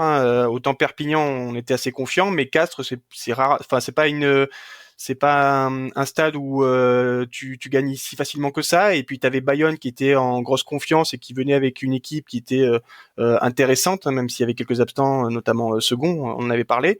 Mais voilà, tu aurais pu te foutre un peu le feu ou le doute, et finalement tu sors renforcé, et en plus tu vois qu'il y a ces blessés qui reviennent, et donc du coup tu te dis que tu seras capable de faire de bonnes choses. Donc enfin la saison est lancée, quoi. Ouais, toi d'un point de vue extérieur, donc non supporter, Alexis, c'est quoi ton regard du coup sur à la fois le classement de l'UBB et cette première partie de saison? Bah, je trouve que c'est quand même pas mal pour une équipe qui rate son début de saison. Je sais pas, c'est ce qu'on lisait partout. Attention, ça va très vite. Vaut mieux perdre 2 matchs de 40 points que en perdre 6 de 6 points où tu prends 0 points. Donc non, je trouve que cette équipe, elle est en train de monter en régime. Vous avez parlé de la préparation de cet été. Je trouve ça très important. Il faut savoir que quand on joue les 2 compétitions et qu'on va quasiment au bout, forcément, on a très peu de temps pour se préparer. À contrario, des équipes qui terminent leur saison assez tôt peuvent se préparer et donc ont un niveau de forme très élevé sur le début de saison. Et quand tu termines finalement très tard ta saison, forcément c'est compliqué quand tu redémarres. T'as des personnes qui ont des petits pépins physiques, sont pas à 100% en termes de rythme, etc. Et il fallait aussi quand même se rappeler de tous les absents qu'il pouvait y avoir à Bordeaux. Et c'est des joueurs qui sont très importants. On parlait d'un Maxime Lucu, on parlait d'un Romain Buros. En fait, au-delà des très bons joueurs que ça peut être, c'est aussi des leaders, et c'est des gens qui t'apportent énormément au sein d'un collectif, qui t'empêchent de baisser la tête, qui vont faire les choix justes, etc. Donc, forcément, tu commences à retrouver des joueurs très importants, des Tamei Funa et compagnie, et derrière, tu commences à gagner. Alors, c'est pas toujours exceptionnel. Encore une fois, cette victoire à Castres, tout n'est pas parfait, hein. C'est pas incroyable. À Perpignan aussi, c'était le cas, mais il faut prendre ces points-là. Effectivement, Perpignan fait un mauvais début de saison, mais il faut quand même toujours aller gagner là-bas et ne pas être l'équipe qui les relance. À Castres, c'est pareil. Effectivement, Castres n'est pas impérial depuis le début de la saison, mais le Racing s'est cassé les dents alors que on sait qu'ils sont intéressants et capables de faire des coups un petit peu partout. Tu le disais, Bayonne avec une équipe remaniée ou un petit peu mixte s'est cassé les dents à Castres. Là, c'était une équipe remaniée et au final, ça fait victoire. Donc pour moi, je suis quand même assez serein sur l'avenir de Bordeaux parce que tout va se mettre dans l'ordre avec le retour des internationaux, de ses leaders, etc. Et puis des joueurs comme Duprez qui n'ont toujours pas porté le maillot de l'UBB, mais qui à mon avis vont apporter une belle plus-value quand ils seront là. Ouais, et puis il y aura Moefana aussi qui a pas joué de la saison. Enfin, bon petit joueur de rugby. Voilà, ça, c'est que il nous manquait du monde et on va récupérer des joueurs. Hugo Boniface aussi plus dans un rôle de rotation à gauche, mais il y a encore des joueurs qui n'ont pas joué. Ipsayen, tu le mentionnais tout à l'heure, on a envie de le voir. Enfin, moi, je suis tellement excité par ce qui arrive là dans les semaines, dans les mois qui viennent avec du coup un effectif qui va monter en puissance en termes de performance physique. Tu vois, il y a 6 joueurs qui ont joué tous les matchs de ce premier bloc de 9 matchs. Donc on peut les citer, il y a du Carlou Sadi, Mathis Perchaud, Boris Palu, Cyril Cazot, Cameron Woki et Martin Pagerello. Tous ces joueurs-là ont été sur toutes les feuilles de match. Et nous, d'un point de vue extérieur, on se disait, mais pourquoi certains mecs ne se reposent pas? Il faut les mettre au repos. En fait, on peut aussi imaginer que, déjà, il y avait les absents, enfin les blessés, mais qu'il y a aussi un besoin de rythme et que, en fait, le staff a anticipé que il y avait ces 2 semaines de pause, qu'il y allait avoir le retour de pas mal de joueurs, dont des cadres. Par exemple, Martin Pajrello, il a enchaîné. Mais bon, quand Maxime Lucu sera de retour, peut-être qu'il va jouer beaucoup moins. Pareil pour un Boris Palu. Quand Coleman sera là, quand un Johnny Gray sera en pleine position de ses moyens, peut-être qu'il va aussi beaucoup moins jouer. Enfin voilà, c'est aussi un effectif qui monte en puissance, a besoin de trouver du rythme. Et là, on peut imaginer qu'avec un effectif au complet et ces 9 premiers matchs qui sont passés, ce rythme-là, il est acquis. Et maintenant, on va attendre plus de choses, que ce soit dans le contenu, mais aussi dans les intentions. On pensait que parfois, c'était la digestion de ce titre, qu'on pouvait avoir un sentiment de manque d'humilité, ou en tout cas que parce qu'on était champion d'Europe, certains joueurs, voire l'équipe dans son ensemble, ne mettaient pas les ingrédients, n'avaient pas la même hargne que la saison passée. Moi, je suis assez persuadé que dès qu'ils rentrent sur le terrain, ces joueurs-là, ils sont morts de faim, mais qu'il manquait à la fois des joueurs et à la fois cette énergie et cette préparation physique qui leur permettait d'être à 120% comme il était la saison passée, notamment dans la guerre devant, dans le jeu au sol, etc. Ouais, et puis même pour le staff, les semaines d'entraînement où t'as la moitié de l'équipe qui est à l'infirmerie, ça va être un peu plus pénible, quoi. Tu dois être pas aussi serein que quand tout le monde est là, et même les mecs, tu vois, ça se tire la bourre à l'entraînement. Donc je pense que là on va rentrer dans les trucs qui vont être bien. Ouais. J'ai hâte. Tu vois, juste pour conclure un peu sur ce premier bloc, moi je suis content quand même pour l'ensemble des joueurs du staff, où on commençait à avoir des inquiets qui commençaient à réclamer un peu des têtes à droite à gauche, à se plaindre de certains membres du staff, à se plaindre de certains joueurs. On sentait, tu vois, tu vois, même Yannick Bru qui partage rarement sur les réseaux sociaux, voilà, ils ont tous repartagé une image de joie avec un texte qui disait que celle-là, elle fait quand même beaucoup, beaucoup de bien. Donc je suis quand même très content pour eux qui puissent partir sur ces 2 semaines en vacances, l'esprit un peu plus léger, parce que ce début de saison a été compliqué, je pense, pour tout le monde, staff et joueurs compris. Voilà pour le point classement. Je vous propose qu'on passe tout de suite aux actus du club. Tous on est des petits mecs, le staff et les joueurs. Le staff et les joueurs. Et moi, je suis pas un petit mec. Ok? Donc on y va. Les mecs, hein? Oh! Et une équipe aussi qui peut respirer, c'est les Lions, qui ont lancé enfin leur saison contre le stade Villeneuvois Lille Métropole à l'extérieur. C'était ce dimanche. Bon, une victoire nette et sans bavure, 5-61. La bagatelle de 9 essais. Donc il y a un doublé de Marie Bagnès, un doublé de Johanna Grise et un doublé de Nia Toliver, l'américaine. Et des essais ensuite de Lavabre, Bourgeois et Besson. Prochain match des Lions, ce sera ce dimanche le 9 novembre à 16h et ce sera à Saint-Germain à domicile pour ceux qui veulent aller y jeter un petit coup d'œil. Ça devrait être un peu plus sympa que la réception de la SM Romagna il y a 2-3 semaines, puisqu'on reçoit Bobigny qui est avant-dernière, qui ont 0 victoire, un match nul et 2 défaites. Donc on espère qu'elles vont enfin lancer leur saison à domicile. En tout cas, voilà, comme pour les gars, ça met un peu de temps à se mettre en route, mais nul doute que nos Lions vont sortir les griffes et enchaîner les victoires pour ce championnat d'élite 1. Je vous propose désormais qu'on passe à un sujet qui est les internationaux bordelais. Alors, on a cette semaine 6 Bordelais à Marcoussis, donc 4 qui étaient protégés, et on va peut-être commencer par eux. Ce week-end pour le match contre Castres, à savoir Et on va commencer d'abord par les ailiers qui ont le plus de chances, je pense, de jouer notamment le match ce samedi contre l'Afrique du Sud à 21h. On a Louis Biel-Biarré et Damien Penaud qui sont donc à Marcoussis depuis 2 semaines maintenant. Je vous propose que pour chaque joueur qui sont à Marcoussis cette semaine, on fasse un peu les attentes sur cette tournée, sur ce match déjà contre l'Afrique du Sud et sur cette tournée dans son ensemble. Bon, à l'aile, il y en a un, c'est sûr et certain, il est coché quasiment en premier par le sélectionneur, Louis Biel-Biarré. Damien Penaud, on a commencé à entendre un peu des critiques sur lui aussi. Il était pourtant joueur dans l'équipe du mois de je sais plus quel média, et il s'en est lui-même étonné. Je crois que c'est peut-être celui de la LNR d'ailleurs. Mais en tout cas, ces 2 joueurs, Damien et Louis, devraient quand même figurer sur la feuille de match contre les Springboks et très probablement en titulaire. Ouais, Louis, les 2, c'est sûr. À mon avis. Après, moi, j'ai pas les mêmes attentes. Louis, j'ai envie de voir sa progression, parce que forcément, on a tous en mémoire ce quart de finale en 2023 où il était très très très jeune.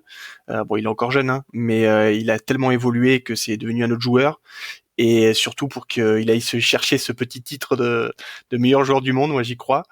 Voilà, voir comment il s'est amélioré, notamment sur les ballons hauts, parce que depuis le début de la saison, je trouve que, et même fin de la saison dernière, c'était de mieux en mieux. Je sais qu'il s'entraîne beaucoup là-dessus. Il travaille beaucoup là-dessus, donc voir un peu ses progrès, parce que forcément ils vont nous titiller un peu là-dessus, et donc forcément ils vont essayer de le viser.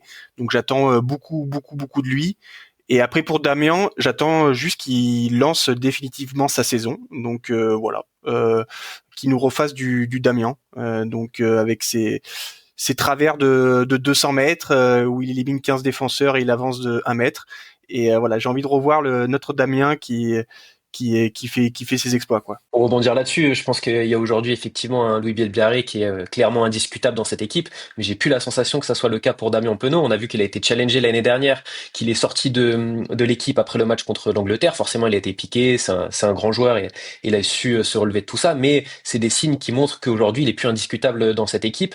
Après, il profite aussi du forfait de Théo Atisogbe, parce que, à mon avis, c'était lui qui pouvait clairement postuler à cette place. Tu parlais à juste titre des ballons hauts. On sait que ça sera un facteur clé de ce match, et franchement, je suis très impatient de voir comment ça sera géré par le 15 de France, parce que évidemment qu'il s'y prépare depuis très très longtemps. Après, il y a les ballons hauts défensifs, mais il y aura aussi les ballons aériens offensifs à aller chercher, et là on pourra compter aussi sur la vitesse des 2 joueurs et leur capacité, notamment je pense à Penaud, d'aller faire des claquettes, et qu'on gagne vraiment ces deuxièmes ballons, parce que vraiment aujourd'hui les duels aériens sont coupés en 2 et sont peut-être encore plus importants qu'ils ne l'étaient à la Coupe du Monde, parce que maintenant on n'a plus le droit de faire des scores, donc ces joueurs qui viennent protéger les joueurs à la réception des ballons hauts. Donc ouais, j'ai vraiment hâte de voir en fait le niveau que peut avoir Damien Penaud. On sait qu'il arrive aussi à se révéler quand c'est l'équipe de France, qu'il est capable de débloquer une situation à partir de pas grand chose. Donc j'ai hâte de voir ça, et puis on a forcément envie de voir un Louis Biel-Biarré qui confirme.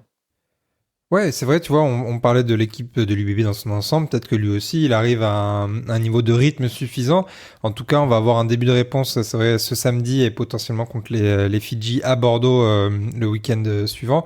Je pense qu'il est attendu, comme tu l'as dit, par le staff de l'équipe de France. Derrière, ça pousse, hein, parce que même s'il manque Atisogbe, on a un Gaël Dréan de Toulon, on a un Aaron Grandidier de Pau, qui eux font des très bons débuts de saison et qui pourraient essayer de grappiller des minutes par-ci par-là, voire peut-être une titularisation. Donc il va falloir qu'il montre les crocs. En tout cas, on sait que lui il va pas forcément se mettre la pression parce que c'est dans son tempérament, mais comme disait Yann, on attend de voir un peu ces brins de folie, et nul doute qu'il va se révéler sur certaines actions qu'on n'attend pas forcément, et faire du mal aux Sud-Africains. Et puis il y a un facteur aussi où on l'attend, c'est défensivement, parce qu'il répond pas toujours présent, et notamment parfois dans les rucks. C'était aussi sur ça qu'il avait été critiqué par le staff du 15 de France après le match contre l'Angleterre. Eh bien, je vous conseille tous de jeter un petit œil sur Damien. Moi, j'ai confiance. Je sens qu'il va nous faire quelque chose de grand samedi soir. Un qui pourrait être soit titulaire, mais à l'heure actuelle, on enregistre le mardi soir, il est peut-être plus programmé pour être sur le banc. C'est Maxime Lucu, alors qui a fait un seul match cette saison avec l'UBB. Mais quel match? On rappelle que c'était le match contre Bayonne. Tiens, on va commencer par Alexis. Toi, tu la vois comment ça tournait à Maxime Lucu? Bah, pour moi, c'est juste une question de physique, c'est-à-dire que s'il était à 100%, s'il avait du rythme, il n'y a aucun débat sur le fait que ça doit être le titulaire de cette équipe. Aujourd'hui, c'est le seul à avoir une longueur de jeu au pied équivalente à Antoine Dupont. Il peut taper des deux zones du terrain. Il est trop, trop, trop précieux, surtout dans le système de Fabien Galtier, où on a nos numéros 9 qui prennent énormément de longueur sur les dégagements pour se dégager de la pression, etc. Donc trop important. On sait aussi que Maxime Lucu est un super défenseur. Pareil, au niveau international, c'est très précieux. Et par contre, j'ai trouvé que sur son match de reprise, défensivement, il y avait eu 2 plaquages manqués. C'est pas quelque chose de très habituel. Après aussi, quand tu es à court de rythme, forcément, c'est plus compliqué de faire les efforts et de défendre. Mais donc, ça sera intéressant de voir effectivement si c'est Maxime Lucu ou Nolan Le Garec qui démarre. Le Garec fait aussi un très bon début de saison et commence à accumuler de l'expérience au sein de cette équipe. Mais voilà, Maxime Lucu fait partie de ces leaders exemplaires. J'étais très heureux pour lui que ça se passe comme ça lors du dernier Six Nations où il a dû remplacer au pied levé Antoine Dupont. Je pense que c'est pareil, il a traversé, on parlait de donner de l'amour ou en tout cas des critiques. Maxime Lucu est le symbole de tout ça et aussi parfois de la culture de l'instant où il a été beaucoup remis en question pour quelques mauvaises entrées en jeu. Et puis tout d'un coup, certains l'ont découvert comme un très bon joueur de rugby. Bah oui, parfois ça arrive de passer à côté de ces matchs. On rappelle qu'à ce niveau-là, ça n'existe pas les mauvais joueurs. C'est souvent des mauvais contextes. Donc voilà, j'attends vraiment Maxime Lucu et j'espère qu'il va pouvoir nous apporter tout son leadership et surtout son long jeu au pied parce que c'est vraiment précieux. En vrai, t'as tout dit, hein, parfait. C'est exactement ce que j'aurais dit. Euh, Si Max est à 100%, je pense qu'il y a pas de débat parce que au niveau international, la notion d'occupation, même dans les box kicks, le temps de suspension, il y a que Dupont et Lucu qui sont à ce niveau-là, même dans les neufs au niveau international. Je pense qu'il y a pas d'autres neufs qui arrivent à envoyer si loin et à faire tenir le ballon si haut, si longtemps. Et puis comme Dupont peut le faire, et ben Max, on l'a vu cette année, enfin l'année dernière avec nous, hein, il est capable de faire des matchs à 20 plaquages. Donc effectivement, s'il est un peu moins bien physiquement, ben la logique veut que ce soit Le Garec qui fait un très bon début de saison, qui porte un peu La Rochelle dans la conduite du jeu, qui démarre. À mon avis, ce sera le plus prudent. Et comme ça, après sur 20 minutes, une demi-heure, un Max qui peut complètement gérer une fin de match ou inverser une pression. Voilà. Je pense qu'on va partir là-dessus. À mon avis, ce serait le plus sage parce que finalement, il a que un match dans les pattes, quoi. Donc, et là, tu vas rencontrer une équipe. Ça fait 4 mois qu'ils sont ensemble, qui est ultra physique. Bon, je pense que ouais. À mon avis, c'est plus sage. Ouais, effectivement, c'est plus sage. Mais bon, moi, plus je vois Maxime Lucu sur le terrain. En fait, je veux juste qu'il soit titulaire contre le Fidji, parce que je serai dans les tribunes, et ça m'irrate. Mais même contre les Sudaf, moi, je suis persuadé qu'il serait mis en titu. Nicolas Deporter, lui, est-ce qu'il sera sur la feuille de match, tiens, samedi? Ben, c'est ce qui est visiblement prévu. Déjà, il a été gardé dans les 23 protégés. Donc, s'il y a un banc en 6-2, je vois pas comment il sortirait de ce banc-là. Il fait vraiment un début de saison qui est incroyable. Je trouve qu'il a pris en maturité physique, mais il a toujours gardé cette vitesse. L'année dernière, il avait peut-être un peu plus de mal en attaque, mais je pense que comme on l'avait dit, hein, le plaquage sur Nakalevu et cette blessure à la pommette, je pense que ça l'a un peu marqué, même physiquement et mentalement. Et là, il est juste très très bien, que ce soit en 12 ou en 13. Et on voit que ses performances, et notamment aussi sa tournée, hein, qui a été pas mal en Nouvelle-Zélande, et il a marqué des points puisqu'il a réussi à prendre un peu la place de Gailleton, qui est aussi un polyvalent, 13, ailier, etc. Donc, je pense que c'est plus la notion peut-être de densité qui a fait que Galtier s'est dit je vais mettre des portières sur le banc, et peut-être aussi on en parle de plus en plus, et comme l'avait évoqué Alexis, c'est cette notion de duel aérien. Est-ce que un centre de un 94 ou un 95 ça peut t'aider sur certaines stratégies et lancements de jeu? C'est une possibilité aussi. Donc en tout cas, je pense qu'il sera sur le banc pour Nico. pense que il y a beaucoup de personnes qui aimeraient voir Nicolas Deporter titulaire ce week-end avec le 15 de France. Il faut aussi voir toute la progression de ce joueur, c'est-à-dire que aujourd'hui, Fabien Galtier parle souvent de ranking, donc c'est-à-dire du positionnement de ces joueurs, en tout cas de la hiérarchie. Pour faire un nom un peu moins pompeux que celui utilisé par le staff du 15 de France, on parle de ranking et donc Nicolas Deporter est passé devant Emilien Gaiton. Parce que dans ce 6-2, le joueur qui était capable de jouer centre ailier, c'était Emilien Gaiton. Emilien Gaiton qui n'a pas été protégé par le 15 de France et qui a joué donc, qui était remplaçant avec Pau ce week-end contre Perpignan. Et d'ailleurs, Emilien Gaiton est touché par cette situation-là. Il l'a dit à cœur ouvert et c'est quelque chose qui est très audible. Surtout, voilà, ça reste des grands compétiteurs. Ils ont envie de jouer les plus grands matchs. Et ça indique quand même que Nicolas Deporter est passé devant en termes de hiérarchie. Après, il faut voir aussi, on a eu pas mal de soucis au centre du terrain lors du dernier 6 Nations entre Yoram Moefana et Pierre-Louis Barassi, des problèmes de connexion, parce qu'il y a aussi besoin de créer une expérience collective. Bon, pas de chance, Moefana est blessé, mais voilà, il y a aussi peut-être la volonté d'installer un Pierre-Louis Barassi qui est très très fort, hein, qui est vraiment aussi dur sur l'homme, qui est très intelligent, qui a de la vitesse, qui arrive à trouver les bonnes zones, qui aussi c'est des choses qu'on voit pas forcément tout le temps, mais c'est quelqu'un qui va se relever très vite et se repositionner dans la ligne de défense, qui va parfois être premier soutien après une percée en attaque, etc. Donc en fait, je trouve qu'on est juste très heureux en équipe de France parce que, en fait, on se retrouve à avoir le choix du roi. C'est-à-dire que, finalement, moi, personnellement, qu'on me mette Emilien Gaiton, Nicolas Deporter ou Pierre-Louis Barassi, ça sera toujours une victoire et je serai jamais inquiet parce qu'on a trois très bons joueurs et Nicolas Deporter réalise un très bon début de saison. Il a 6 essais, il fait partie des meilleurs, je crois qu'il est juste derrière Nicolo, il fait partie des meilleurs marqueurs de top 14. On sait que c'est un grand défenseur. On sait qu'il va très vite, donc je suis content pour lui et pas étonné voilà de le voir sur le banc, mais je comprends aussi qu'un Pierre-Louis Barassi soit aujourd'hui titulaire. Ouais, non, c'est rien de choquant. Gaël Ficou en 12, qui est le capitaine annoncé de cette tournée, donc là aussi, rien de choquant. Pour revenir un peu sur Gaëton, tu vois, qui a dit qu'il était affecté, c'est la même chose pour Grégory Aldrit, c'est la même chose pour Mathieu Jalibert la saison passée.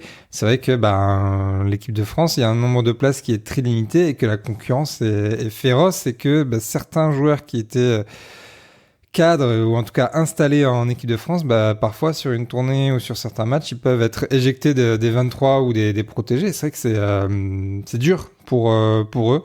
Donc effectivement, je suis du coup un peu triste pour Emilien, mais en tout cas très content pour Nicolas Deporter qui a montré qu'il a à la fois la polyvalence 13 ailiers, mais aussi 12-13. Et ça, il a montré sur 2 matchs cette saison avec l'UBB et qu'il a été très, très performant. Donc je pense que c'est ça aussi qui peut intéresser le staff du 15 de France. On a 2 autres joueurs à Marcoussis, c'est Cameron Wauquiez et Maxime Lamotte. Bon, eux, ce sera au mieux 24e en tribune. Ouais, je pense. Bon, pour Max Lamotte, c'est le cas. Sachant que Max Lamotte, du coup, à son poste, on a du Cramon, le Toulousain, et du Marchand, le Toulousain aussi, qui seront vraisemblablement devant lui.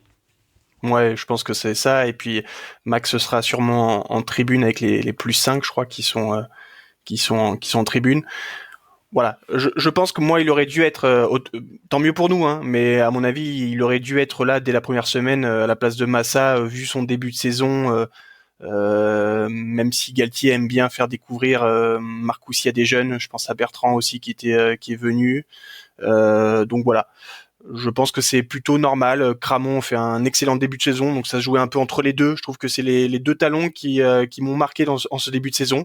L'un avec l'UBB et l'autre avec Toulouse. Donc il n'y a pas non plus de scandale.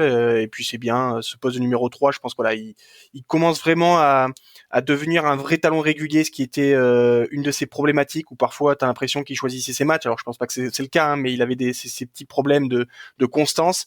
Et là, je trouve depuis les phases finales de Top 14 l'année dernière et de Champions Cup, on sent cette certaine confiance, régularité. Il enchaîne les bonnes performances et même d'ailleurs, c'est parfois un problème chez nous, c'est que l'écart, je trouve, avec les deux autres talons commence à grandir. Voilà, mais voilà, donc content pour Max. Malheureusement, je pense que j'espère quand même le voir contre le Fidji. Tu vois, peut-être prendre une place sur le banc parce que peut-être qu'ils vont faire tourner suivant comment ça se passe l'Afrique du Sud. Peut-être une équipe mixte contre les Fidji pour après remettre les premiums contre l'Australie. ça arrivera si, je pense, on gagne contre l'Afrique du Sud. Voilà, ça dépendra du résultat, je pense. Enfin, pour Maxime Lamotte, franchement, j'étais très surpris. On a échangé à ce sujet-là. J'étais très surpris de pas le voir dans la première liste. Alors effectivement, dans un coin de la tête, on pouvait se dire, mais bon, certes, il y aura encore des modifications dans la liste à l'approche du match contre l'Afrique du Sud. Mais je comprends quand même pas qu'on l'appelle pas dans la première liste parce qu'il y a que 2 semaines de travail pour préparer ce match-là. Donc c'est-à-dire que si ça arrive, s'il y a un joueur qui se blesse à l'entraînement, que ça soit Marchand ou Cramon. Bah, la logique veut que Lamotte passe devant et fasse partie de la feuille de match. Mais donc ça veut dire que là, Maxime Lamotte n'a qu'une semaine pour intégrer les systèmes du 15 de France face à une des meilleures conquêtes du monde, si ce n'est la meilleure conquête du monde. J'ai vraiment du mal à comprendre cette logique-là. Alors forcément, faire découvrir l'environnement du 15 de France, Marcoussis, etc. à des joueurs, comme ça peut être le cas pour Hugoson, pour Calvin Gourg, etc. Je le comprends totalement. Mais pour des joueurs qui sont finalement numéro 3, donc très proches d'être sur la feuille de match, c'est vrai que j'aimerais bien finalement entendre que la question soit posée au 15 de France pour comprendre cette logique-là, parce que je trouve que c'est quand même un risque qu'on peut prendre. Maxime Lamotte, c'est une belle récompense pour lui, et donc c'est ce que je disais. Je trouve que l'année dernière, il a quand même franchi un cap. J'ai en tête ce match, cette demi-finale de Champions Cup contre Toulouse, où vraiment il a rayonné dans le jeu au sol, et on sait que c'est une des forces du Stade Toulousain. On a vu qu'il a bien travaillé ses lancers en touche et qu'il est capable, comme sur la campagne européenne, d'être très propre. C'est un talonneur qui est aussi mobile. Donc finalement, un peu tout ce qu'on attend d'un talonneur moderne. Donc je trouve ça vraiment logique qu'il fasse partie de cette liste et qu'il soit numéro 3, comme tu le disais, Yann, à la bataille avec Cramon, qui est aussi en pleine forme. Ça me paraît très cohérent.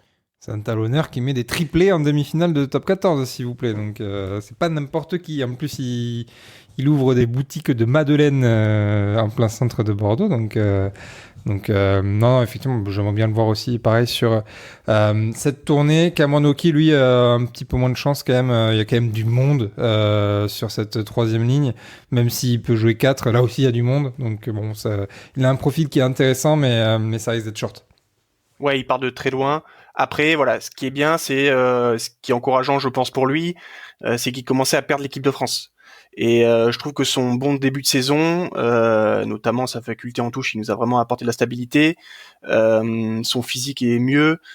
Forcément, il va arriver dans une équipe qui a potentiellement plus de résultats. Voilà, c'est bien pour lui parce que il retrouve un peu goût à ce groupe France, etc. Je pense qu'il était vraiment en train de perdre définitivement sa place même dans les papiers de Galtier. Donc ça reste quand même encourageant par rapport à l'année dernière ou même il y a 2 ans où tu sentais qu'il petit à petit on comptait plus sur lui en fait, plus du tout. Ouais, c'est un choix logique et je pense que ça va lui donner aussi beaucoup d'énergie et l'envie de faire plus pour se rapprocher du 15 de France. Il a dit aussi qu'en revenant à Bordeaux, ça faisait partie de ses objectifs, retrouver le 15 de France. Après, bon, désolé amis bordelais, mais si aujourd'hui il y a un joueur dans ce profil-là que j'ai envie de voir, moi personnellement, c'est Esteban Capilla. Je trouve que alors effectivement, ça va sûrement faire juste contre l'Afrique du Sud. En tout cas, c'est pas ce qui ressort pour l'instant, mais dans un match contre les Fidji, etc., je trouve que vraiment Esteban Capilla, ça serait aussi sympa de le voir récompensé de son excellent début de saison. Ouais, on va pas non plus te contredire, c'est vrai qu'il est quand même très, très fort. Moi, le seul bémol que j'ai avec la sélection de Cameron Wauquiez, c'est qu'il aurait quand même mérité des putains de vacances. Il a joué 610 minutes depuis le début de la saison. C'est le Bordelais qui a le plus joué, avant-arrière confondu, et de loin, il est 1 heure devant Damien Penaud qui est 2e et 1 heure aussi devant Louis Bielbiarré. Donc c'est énorme. Donc je pense qu'il va mériter des vacances à un moment ou à un autre et limite ce serait bien qu'il ne joue pas trop pendant cette tournée. Il doit commencer à être un peu au bout du rouleau. Et Cameron Wauquiez qui a quasiment pas coupé parce qu'il était aussi de la tournée en Nouvelle-Zélande et même juste un peu avant, bon, il a joué que quelques minutes, mais il a même joué avec France A contre l'Angleterre. Donc ouais, en fait c'est vraiment une saison à rallonge parce qu'on peut pas dire réellement une nouvelle saison parce que on a l'impression que c'est surtout le prolongement de la dernière saison. C'est vrai qu'il avait écourté ses vacances même cet été pour être d'attaque dès le début de saison avec l'UBB. Donc Cameron. prends soin de toi, hein, prends des vacances, pars au soleil, mais je pense que t'as mérité un petit break. Juste pour finir rapido, quel joueur de l'UBB ne fait pas partie de cette liste hors blessé, hein, donc je mets à l'écart Moefana par exemple et Romain Buros, mériterait selon vous prochainement d'intégrer une liste pour aller à Marcoussis? Bon, la réponse pour moi la plus simple, ce Attends, et serait... du coup, attends, avant que tu donnes ta réponse, parce que pour toi du coup c'est peut-être plus simple, peut-être on va commencer par Alexis. Ouais, t'as raison. Ouais. Avant que tu lui piques peut-être un joueur. Pour moi, ça serait un Cyril Cazot, parce que je trouve qu'il a été très précieux la saison dernière, et on sait que c'est un profil qui intéresse le 15 de France, à savoir c'est numéro 5 très puissant, il peut jouer aussi numéro 4, on sait qu'il est mobile, donc je trouve que ça collerait bien avec le 15 de France. Alors je pensais qu'il ferait partie de la tournée en Nouvelle-Zélande, après il a beaucoup joué, alors est-ce que ça fait partie des accords, etc. Je sais pas vraiment. Je m'attendais quand même à ce qu'il fasse partie de cette liste. Après, je pense que clairement il était à la bataille avec un Jimmy Maximin, et que la forme du Palois et peut-être l'âge aussi a eu raison de Cyril Cazot. Voilà, je suis pas non plus choqué de voir Jimmy Maximin, content pour lui, ça récompense sa bonne forme. Mais Cyril Cazot, voilà, ça fait longtemps qu'il a pas porté le maillot du 15 de France, et je trouve que ça serait une belle récompense pour lui. Ouais, bah Caso très bien. Et puis il y a aussi Gazzotti, parce qu'en plus il y a eu certaines blessures, notamment Nouchi qui a été blessé. Donc je l'aurais bien vu dans cette liste, notamment en 6. Je pense qu'il a un potentiel assez important à ce poste aussi.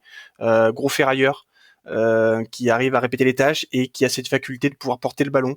Donc c'est un profil qu'on n'a pas trop, et donc du coup j'aimerais bien le voir se développer à ce poste, même si en 8 il a un très gros potentiel aussi. Mais tu vois, je le trouve par exemple en défense, il a parfois un peu le même style en attaque que Jelonche, mais je le trouve plus sûr en défense que Jelonche par exemple, qui je trouve parfois loupe un peu trop de plaquage, et lui il a cette capacité à être très embêtant dans les rucks et à plaquer fort. Donc tu vois, c'est le joueur qu'on aurait pu voir dans cette liste. Ouais, bah, je vous rejoins. Moi, j'avais Cyril Cazot en tête, mais surtout pour le récompenser. Tu vois, déjà, la saison passée, pour moi, c'était le Bordelais de la première partie de saison. Je pense que là, il doit pas être loin aussi d'être le Bordelais de la première partie de saison, même si il a pas des stats ronflantes ou des actions d'éclat. Il est toujours là et toujours très, très important. Donc, ça le récompenserait. Donc, j'espère potentiellement sur un rassemblement d'ici la fin du Fination, le voir à Marcoussis, ce serait vraiment cool pour lui.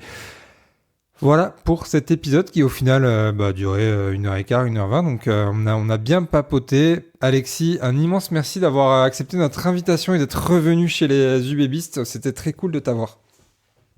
Merci à vous, c'est toujours un plaisir de parler rugby, et voilà, j'espère que l'épisode vous plaira. Toi, on te retrouve du coup principalement sur Insta, TikTok? Ouais, c'est ça, amour du rugby sur Instagram et TikTok principalement. Voilà, mais si vous aussi vous avez l'amour du rugby, vous pouvez aller suivre la page d'Alexis, amour du rugby attaché, il me semble.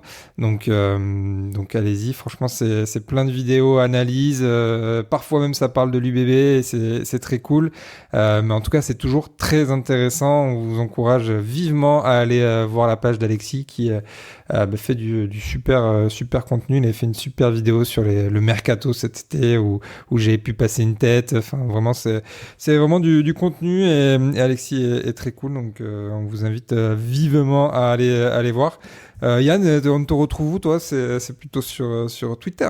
Ouais, carrément, là je fais les petites vidéos, donc sur Twisova UBB, donc voilà, donc des petites vidéos. Il y a les espoirs qui vont jouer, c'est quand qu'ils rejouent les espoirs? Je crois non, que il y a une trêve. Ouais. Donc, en fait, je vais...